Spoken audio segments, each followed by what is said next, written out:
शायरी से अपनी दमकता से बात रखने वाले देश के नेता इमरान प्रताप गढ़ी जाएंगे। आप लोग टॉर्च के द्वारा स्वागत करें। टॉर्च के द्वारा आप लोग सभी टॉर्च के द्वारा आधुनिक स्वागत करें। आप सबसे निवेदन है, एक बार लाइटें बंद कर ले, एक बार सब लाइटें। टॉर्च के द्वारा सभी भाई अपने अपने फोन निकाल के एक बार टॉर्च से स्वागत कर दो। बहुत शुक्रिया सिडवा के जिंदा दिल नौजवान साथियों, बुजुर्गों। जहां तक मेरी आवाज जा रही है चारों तरफ अवाम ही अवाम है और आपका जो स्वागत करने का तरीका है वो पूरे देश में सबसे अनूठा है। तो इस बात के लिए आपका शुक्रिया अदा करता हूं। वो संविधान जिसमें महात्मा गांधी के सपने शामिल हैं, वो संविधान जिसमें पंडित जवाहरलाल नेहरू की कौमी यकजहती शामिल है, वो संविधान जिसमें मौलाना आजाद के ख्वाबों की ताबीर है, वो संविधान जिसमें बाबा साहब अम्बेडकर के सपने हैं, वो संविधान बदल देना चाहते हैं। फैसला आपको करना है जैसलमेर बाड़मेर वालों कि आपको नरेंद्र मोदी की सरकार बचानी है या बाबा साहब का संविधान बचाना है। बाबा साहब का संविधान बचाना है। सरकारें पार्लियामेंट में, राज्यसभा में बैठता हूं मैं, 34 साल की उम्र में आपकी दुआओं ने वहां पहुंचाया है। एक तरफ दाहिनी तरफ मौजूदा सांसद खड़ा है, दाहिनी तरफ मौजूदा सांसद खड़ा है और बाईं तरफ 26 तारीख को होने वाला सांसद खड़ा है। और हम दोनों भाई आपसे यही कह रहे हैं कि हम आतिशे सोजा में भी हक बात कहेंगे, कुंदन की तरह दहर में ताबिंदा रहेंगे। तारीख बताती है कि हर दौरे सितम में हम जिंदा थे, हम जिंदा हैं, हम जिंदा रहेंगे। ये जो संविधान को खत्म करने वाले, लोकतंत्र को खत्म करने वाले लोग हैं, ये खुद समाप्त हो जाएंगे। और मैं पिछले 10 दिन से देश जानती है ये चुनाव अकेले नहीं लड़ सकती, तो एक छोटे वाले साहब को भी लेके आई है सपोर्ट में। 4 महीने पहले शिव ने उनको जीत करके, जिता करके विधानसभा भेजा, तो वो जो पर्ची वाले मुख्यमंत्री हैं उनके साथ उनकी गोद में, उनके बगल में खड़े हुए नजर आए थे या नहीं नजर आए थे? और आज आपके बीच में आकर के कहते हैं कि नहीं साहब, हम तो आपके साथ हैं, हमारी कोई पार्टी नहीं है। अरे जाइए साहब, झूठ बोलना बंद करिए। किसी का जलवे रंगी तखय्युलात में है, चिराग बन के कोई जिंदगी में रात में है। बहुत बुलंद फजा में तेरी पतंग सही, हमें पता है तेरी डोर किसके हाथ में है। हमें पता है, इसलिए किसी भी धोखे में नहीं आना है। आप थार के लोग हैं, रेगिस्तान के लोग हैं, सीधे साधे लोग हैं, रोटी नमक सब्जी रोटी सालन रोटी खाने वाले लोग हैं। सेब खाने के चक्कर में मत पड़िएगा। और आजकल जो सेब आ रहे हैं ना, वो नकली हैं सब। अडानी के सेब ज्यादा महंगे बिक रहे हैं देश में, याद रखिएगा इस बात को। आपको 26 तारीख को एक बात याद रखना है कि जो 26 अप्रैल है वो लोकतंत्र के लिए होली है, दिवाली है, ईद है। अगली लाइन आ रही है, ताली उस पर बजाना। 26 अप्रैल लोकतंत्र के लिए होली है, दिवाली है, ईद है, क्योंकि बाड़मेर को उम्मीदा राम से उम्मीद है। ये ध्यान रहे, ये चुनाव बहुत महत्वपूर्ण चुनाव है। ये चुनाव एक्सपेरिमेंट करने का चुनाव नहीं कि नहीं साहब एक नया झंडा पकड़ के एक साहब आए हैं उनको भी वोट दे दो, उनको भी दे दो। नहीं, अभी नहीं तो कभी नहीं। 2024 के चुनाव ये सिर्फ दिखाते हैं, किसी को कुछ देते नहीं है। ये सिर्फ अडानी और अंबानी के दोस्त हैं।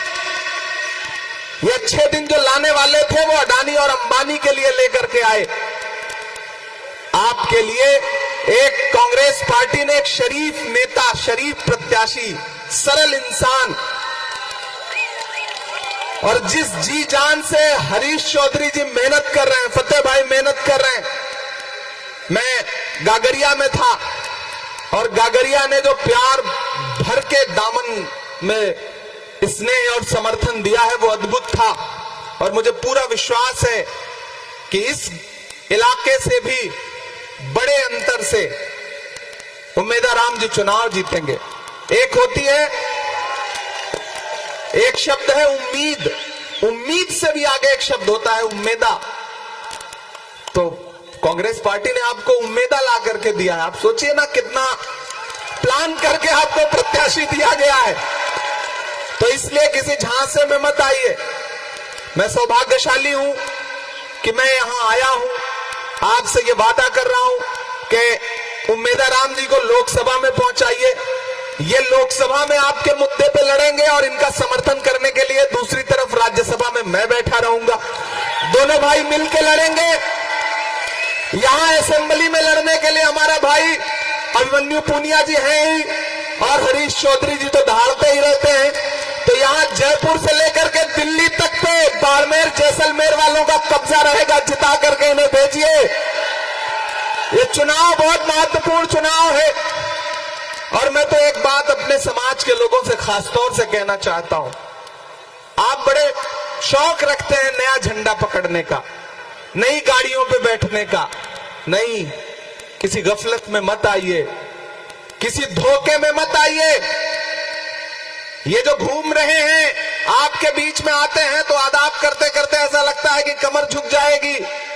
उनकी सच्चाइयां हमें पता हैं। मैं तो आपसे ये कहने आया हूं कि उम्मेदाराम जी का चेहरा आपके सामने है, हरीश भाई का चेहरा आपके सामने है, लेकिन आपका दिया गया एक एक वोट 26 तारीख को सिर्फ उम्मेदाराम को नहीं मिलेगा, बल्कि मोहब्बत के उस मसीहा को मिलेगा जिसका नाम राहुल गांधी है। जो इंसान आपके लिए 4000 किलोमीटर पैदल चला कन्याकुमारी से कश्मीर तक। मैं उनके साथ चला हूं।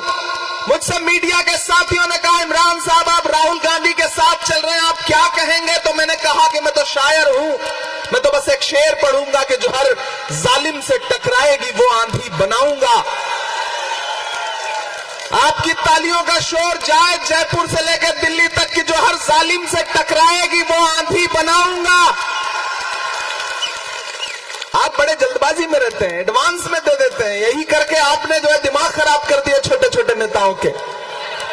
जो हर जालिम से टकराएगी वो आंधी बनाऊंगा। नए अंग्रेज आए हैं, नया गांधी बनाऊंगा। मेरे भाई 4000 किलोमीटर वो इंसान चलता रहा। नारा क्या था? नफरत छोड़ो भारत जोड़ो। नारा क्या था? कि नफरत के बाजार में मोहब्बत की दुकान खोलनी है। मैं साथ चला हूं। मैंने देखे हैं राहुल गांधी के पांव के छाले, मैंने देखा है उनका बहता हुआ पसीना। तो मैं यहां खड़ा होकर के कहता हूं कि आप इस बात पर विश्वास रखते हो, यकीन रखते हो, ईमान रखते हो ना कि मजदूर का पसीना सूखने से पहले उसकी मजदूरी उसको दे देनी चाहिए। तो मैं राहुल गांधी की मजदूरी मांगने आपसे आया हूं। 26 तारीख को घरों से बाहर निकलिए। और कांग्रेस पार्टी आपसे न तो झूठ बोल रही है, न नफरत की बात कर रही है। ये देख रहे हैं, ये न्याय पत्र है कांग्रेस पार्टी का, मैनिफेस्टो, घोषणा पत्र। मैं इस कमेटी का सदस्य हूं। मैंने देश के अलग अलग हिस्सों में जाके लोगों से, युवाओं से, महिलाओं से, बेरोजगारों से, किसानों से सबसे सुझाव मांगे थे। कीमत तो बहुत बढ़ गई शहरों में धान की, लेकिन विदा न हो सकी बेटी किसान की। मौका मिला तो लोगों ने कुर्सी के वास्ते तस्वीर ही बिगाड़ दी हिंदुस्तान की। हमने लोगों से सुझाव मांगे और उस सुझाव के बाद ये घोषणा पत्र बना है, ये न्याय पत्र बना है। मैं लेकर के आपके बीच में आया हूं। इस घोषणा पत्र से परेशान है प्रधानमंत्री जी, क्योंकि यह घोषणा पत्र क्या कह रहा है कि सरकार बनते ही 30 लाख युवाओं को नौकरी दे जाएगी। यह घोषणा पत्र कह रहा है कि हर डिग्रीधारी, डिप्लोमाधारी जो युवा है 25 साल तक के, उनको 1 लाख रुपया बेरोजगारी भत्ता दिया जाएगा।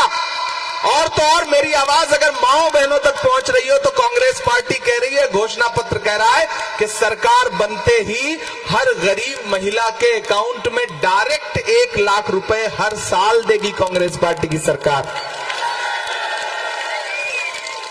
अग्निवीर योजना खत्म करेंगे क्योंकि सैनिकों को सैनिक रहने दिया जाए, उन्हें अग्निवीर ना बनाया जाए।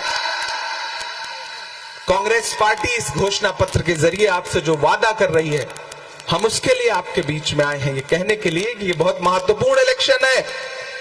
आपने 10 साल से जिस सरकार को दिल्ली की गद्दी पे बिठा रखा था, जिनका 2014 का भाषण याद है कि भाइयों बहनों मुझे देश के खजाने की चाबी सौंप दो, मैं देश नहीं लुटने दूंगा, याद है ना? और उसके बाद फिर क्या हुआ? विजय माल्या से लेकर नीरव मोदी से लेकर के मेहुल चौकसी से लेकर के सब फरार होते रहे और साहब सोते रहे। मैं तो देश की पार्लियामेंट में हूं, मैं तो शायर भी हूं, कवि भी हूं, मैं तो वहां भी खड़ा होकर के उनसे पूछता हूं कि कहां सोया है चौकीदार। मुझे लगना चाहिए कि मैं बाड़मेर में खड़ा हूं, राजस्थान में खड़ा हूं, सिरवा में खड़ा हूं, कि कहां सोया है चौकीदार, कहां सोया है चौकीदार। पेट्रोल और डीजल की कीमत रही सैकड़ा मार, कहां सोया है चौकीदार, कहां सोया है चौकीदार। और कवि और शायर को थोड़ा सा लिबर्टी होती है, वो अपनी बात कह लेता है सरल भाषा में। मैंने क्या कहा है सुनिए, कि चाय बेचने वाला पूरा भारत बेच रहा है। इतनी कमजोर ताली से काम नहीं चलेगा। इलेक्शन सिर्फ वोट देने का नाम नहीं है, सपोर्ट देने का भी नाम है।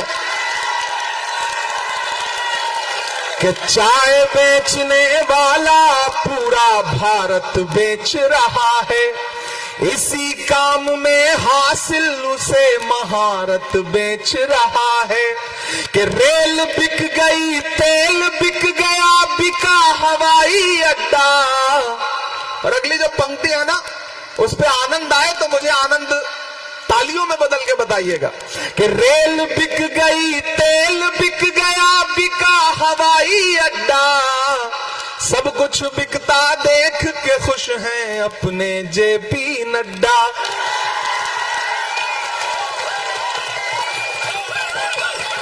कि जनता महंगाई की मारी करती हाहाकार, कहां सोया है चौकीदार, कहां सोया है चौकीदार।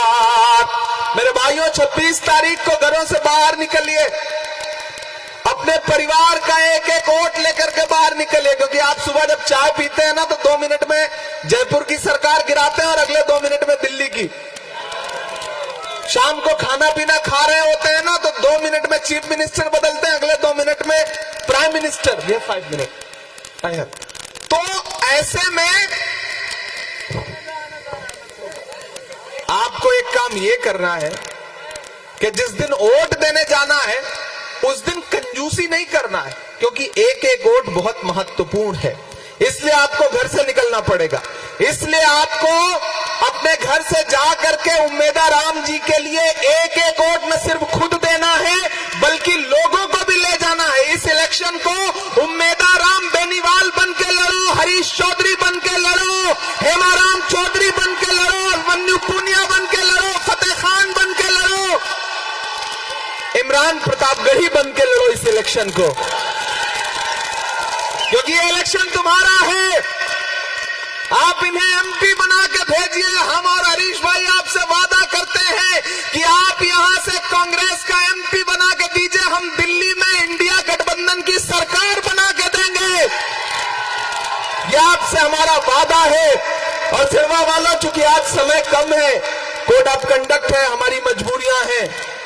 हाँ, एक शायरी सुना करके जाऊंगा। अब मैं तो 4 पंक्तियां सुना देता हूं कि मोहब्बत भाईचारे के दीवाने दिन ही लौटा दो, वो सस्ती दाल सब्जी के सुहाने दिन ही लौटा दो। ये अच्छे दिन तो अंबानी अडानी को मुबारक हो, हमें ऐसा करो साहिब पुराने दिन ही लौटा दो, हमें ऐसा करो साहिब पुराने दिन ही लौटा दो। किसी झांसे में नहीं आना है, बंटना नहीं है, तकसीम नहीं होना है। एक एक वोट बहुत महत्वपूर्ण है, इसलिए 26 को घर से निकलिए। उम्मीदा राम जी लोकतंत्र की उम्मीद है, इस उम्मीद को बुझने मत दीजिएगा। ये भरोसा लेने के लिए आपके बीच में आया था। बहुत धन्यवाद, बहुत शुक्रिया, बहुत आभार। फिर आपके बीच में आऊंगा।